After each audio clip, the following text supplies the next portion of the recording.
Cine nu este candidat pentru reabilitare totală? Sunt dr. Lazar Vadim, am peste 1000 de maxilare reabilitate pe implanturi și 10.000 de implanturi fixate în oasele pacienților. Astăzi o să vorbim despre pacienții care nici într-un caz, niciodată nu trebuie să-și facă o reabilitare totală pe implanturi. Mulți pacienți cred că dacă au pierdut foarte mulți dinți, dacă le-au pierdut dinții cei de mult timp, este obligatoriu ca să-i extragi și pe restul și să pui implantul. Ceea ce este greșit și observ un val extrem de mare de pacienți chiar care vin în clinic și îmi cer să-și facă reabilitare totală. Practic ei vin cu diagnosticul de acasă, pentru și mai trebuie noi.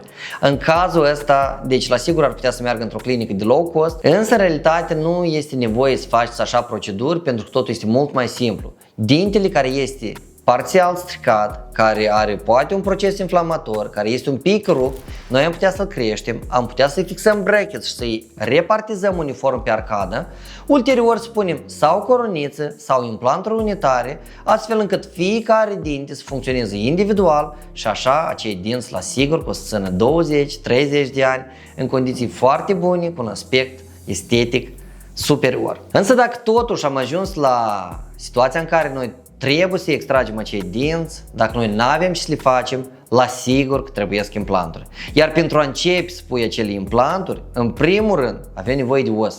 Implanturile nu se țin în aer. Ele au nevoie de un suport rigid în care să fie fixat și acela nu poate fi altul decât osul propriu al pacientului. Foarte des aici se întâmplă blocajul în care pacienții se consultă la o clinică nespecializată în implanturi dentare. Ei îl informează despre faptul că acolo nu este os și mai departe pacientul nu este trimis. El este încercuit în ideea că toată viața trebuie să poarte proteză sau în genere să nu o poarte, să mănânci cu gingile. Un chin nemaipomenit care nu recomand absolut nimănui. Respectiv în acele situații în care pacientul este ca și cum ineligibil pentru implanturi, oricum el este capabil să accepte acele implanturi dacă starea generală lui de sănătate permite asta.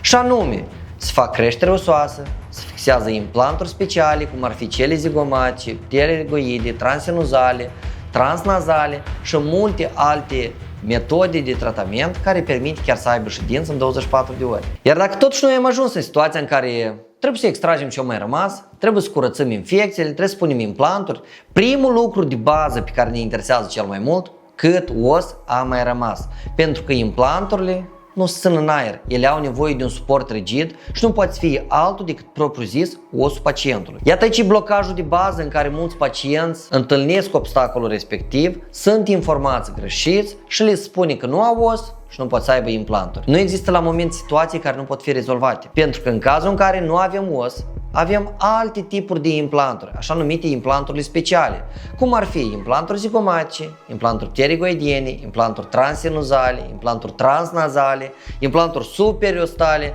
Sunt 5 tipuri de implanturi care și sunt mai multe decât implanturile obișnuite. Deci astea toate sunt metode care ne ajută ca noi să avem o restabilire a dinților într-un format diferit decât cel standard. Desigur că nu există atât de multe clinici care fac acele implanturi și nu o să întâlniți probabil că în clinica cea mai apropiată de casă. Sunt clinici specializate, care sunt clinici rare în Moldova, fapt pentru care este obligatoriu să vă adresați acolo atunci când aveți concret nevoie de o reabilitare totală în condiții un pic diferite decât standardul. Dar ce facem cu pacienții tineri? Deci atunci când pacientul are 35-40 de ani, este o mare greșeală să mergem imediat pe implanturi zigomatice sau superiostale. Pentru că cele zigomatice superiostale sunt ultima instanță, atunci când nu mai ai ce faci, adică nu poți nici os să crești. În cazul în care noi avem acei pacienți tineri, întâi de toate să mergem cu creșterea osoasă. Pentru că e mult mai simplu să faci o creștere osoasă la 35-40 de ani decât la 60-70.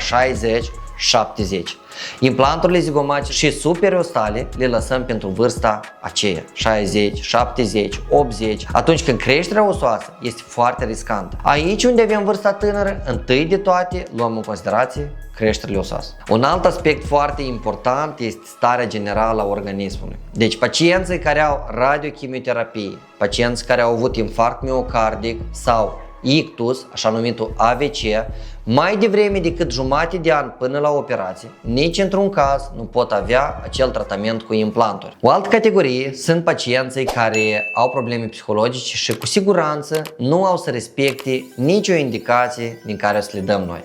Sau pacientele din perioada postmenopauzală care primesc preparate bifosfonați.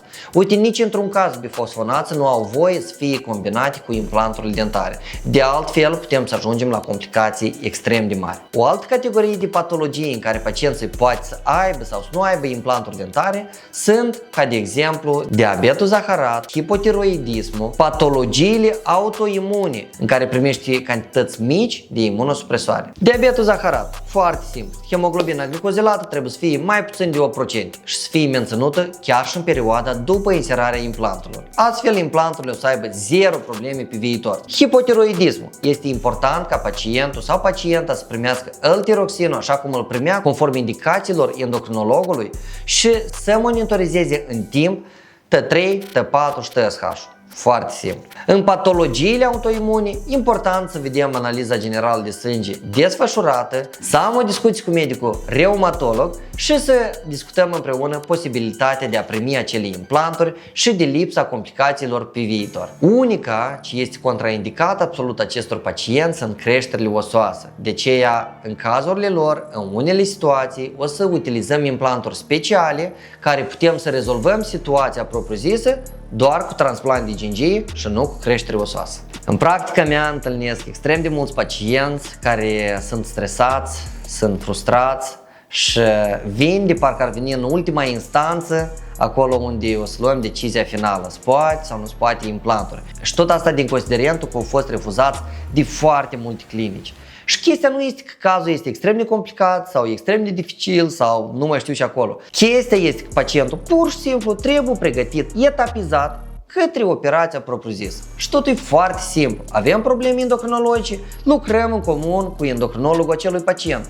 Avem probleme osoase, rezolvăm sau prin creștere osoasă sau prin implanturi speciale. Depinde foarte mult de vârsta pacientului. Dacă este cumva, poate în perioada în care categoric nu poate să aibă implanturi, pur și simplu așteptăm să ajungă în perioada în care poate să aibă implanturi. Deci, analizând istoricul, viața, posibilitățile și propriu-zis osul pacientului, noi putem să înțelegem când, cum și de ce avem nevoie ca să întâmple ca acel pacient să aibă dinți. Dacă poate cumva ai fost refuzat și ți-au explicat că nu ai cum să ai implanturi, scrie în comentarii ce anume ți-au spus. Iar dacă vrei o a doua opinie și vrei să ai siguranță că precis o să ai dinți fix, atunci vină la o consultație, abonează-te la canal, pune clopoțelul să vezi când apar următoarele videouri interesante și fii aici activ pentru că avem informație bună și utilă pentru toți.